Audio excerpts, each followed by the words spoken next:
Olá pessoal, sejam bem-vindos para mais uma aula. Nesta aula nós vamos começar com conceitos de movimento circular.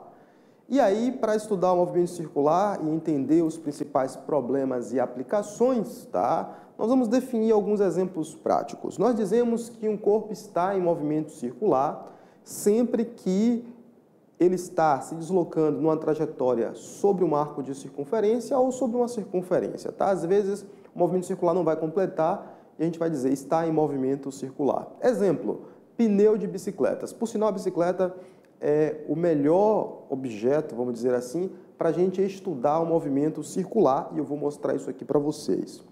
Um outro exemplo, leitor de compact disc. Brevemente eu não vou mais poder usar esse exemplo porque esses leitores estão caindo em desuso. Anos atrás eu usava fita cassete, muitos de vocês nem ouviram mais falar em fita cassete. Movimento de um satélite em torno da Terra é um movimento circular. O movimento da Terra em torno do seu eixo ou o movimento da Terra ao redor do Sol é um movimento quase circular. São exemplos de problemas práticos nos quais vai aparecer o movimento circular e, inclusive, são questões comuns de cair em avaliação. Antes da gente prosseguir com o movimento circular propriamente dito, temos que aprender a medir coisas que acontecem ao longo de uma circunferência, como medir ângulos, como diferenciar o deslocamento angular do deslocamento linear. Olha para este caso aqui. E para este caso, eu vou fazer a seguinte pergunta.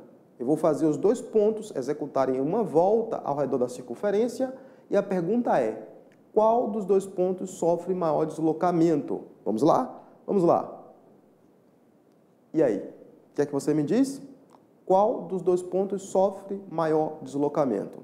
Bom, essa pergunta está ambígua.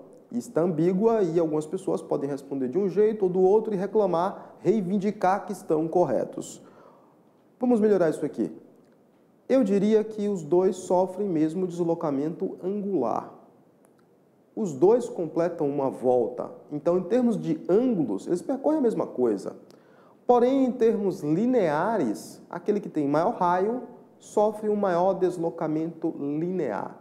Então, o deslocamento linear é medido ao longo da linha. É fácil você perceber que o ponto azul, o ponto azul, ele vai ter que percorrer um maior comprimento do que o ponto vermelho. Consequentemente, ele vai estar sofrendo um maior deslocamento linear, que é o deslocamento que é medido ao longo da linha. Tranquilo? Beleza? Bom, para trabalhar com movimento circular, nós precisamos medir ângulos. Nós precisamos saber como medir ângulos. E existem duas unidades comuns para medir ângulo, o grau e o radiano. Se você pegar uma calculadora científica, também aparece lá grado. Nunca usei grado na minha vida, mas grau e radiano a gente usa o tempo todo. Como é que a gente mede em graus? Por definição, uma volta completa na circunferência tem 360 graus. Então, se eu tiver meia volta, eu vou ter 180 graus. Se eu tiver um quarto de volta, eu vou ter 90 graus. 90 graus lá em cima, 270 graus cá embaixo. Eu posso seguir dividindo a circunferência quantas vezes eu queira, Uma volta, 360 graus. Então, o 0 grau vai coincidir com 360 graus. Se eu continuar dividindo, eu posso ter o 45 graus, 135 graus, 225 graus, 315 graus e posso continuar dividindo até ter 1 grau.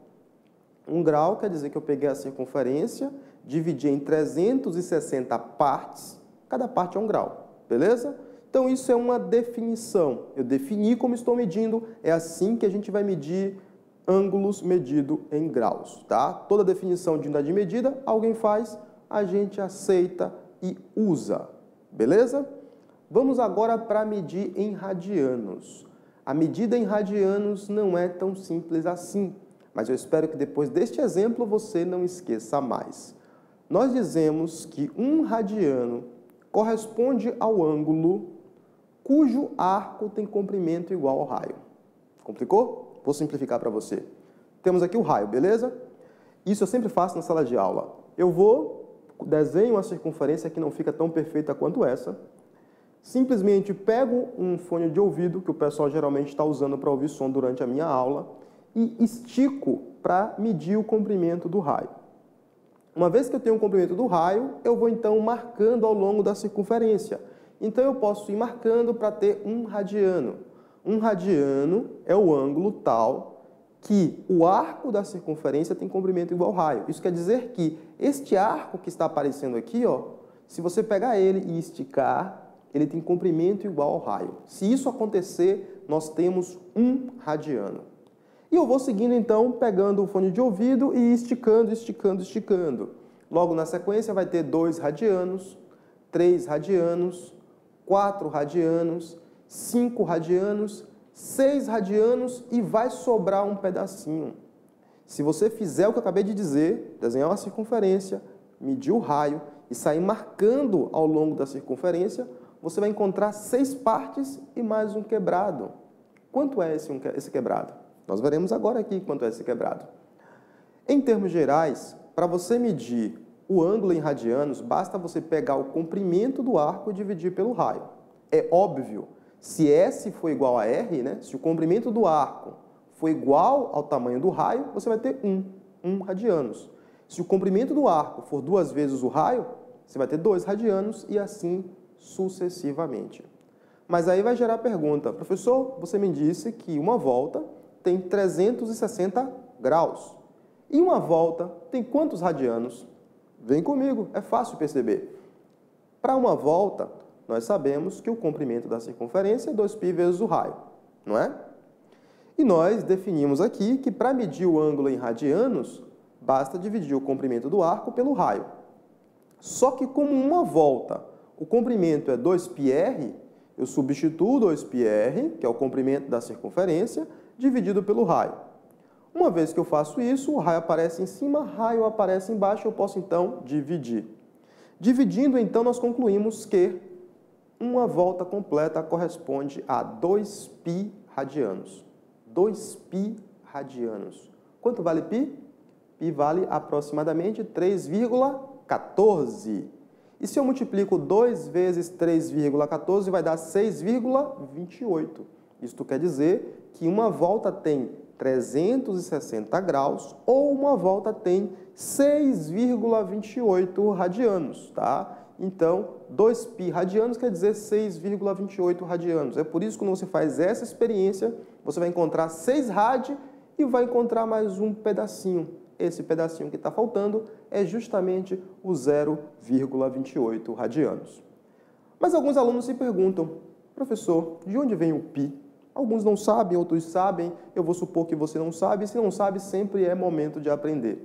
Sempre que eu ouço a pergunta de onde vem, eu lembro de minha filha, que assistia muito esse programa, de onde vem, e aí eu resolvi fazer um trocadilho. De onde vem o π? Não, o π não vem daqui, tá? O π vem da seguinte maneira. É fácil fazer uma experiência também. Pegue qualquer coisa que tenha um formato circular. Pegue barbante e pegue uma régua. Com o barbante, você vai fazer uma volta em torno disto que é circular. Vai esticar. Quando você fizer a volta e esticar, você terá o comprimento da circunferência. Com a régua, meça qual é o comprimento da circunferência e meça o diâmetro. O diâmetro é a distância de uma borda a outra passando pelo centro. Com esses valores, comprimento e diâmetro na mão, você pode então fazer a razão entre o comprimento e o diâmetro. Se você repetir essa experiência várias vezes e tirar uma média, você vai observar que o comprimento dividido pelo diâmetro vai dar sempre aproximadamente 3,14. É verdade que se você fizer essa experiência vai dar 3,2, 3,3, 3,1, mas fazendo várias vezes e tirando a média, vai dar aproximadamente 3,14. Como para qualquer circunferência, o comprimento dividido pelo diâmetro dá sempre o mesmo valor, nós batizamos este valor de π. Então, o comprimento da circunferência dividido pelo diâmetro é o π. É o π que nós utilizamos como sendo 3,14. Só que o diâmetro, ele é 2 vezes o raio. Como o diâmetro é igual a 2 vezes o raio, então nós podemos escrever que o comprimento da circunferência é 2π vezes o raio. Então, quando eu escrevo o comprimento da circunferência é 2π vezes o raio, eu estou usando de forma implícita a definição de π. Ok? Tranquilo? Espero então que a ideia de deslocamento angular, deslocamento linear tenha ficado clara. Espero também que você não tenha mais sombra de dúvida sobre o que é o ângulo medido em graus e o ângulo medido em radianos. Na sequência, nós vamos aprender a diferença entre frequência e período e como essas grandezas são importantes para o movimento circular. Beleza? Se gostou deste vídeo, na sequência você assiste o próximo, deixa o seu joinha, se inscreve no canal e vem aprender física comigo. Valeu, até daqui a pouco.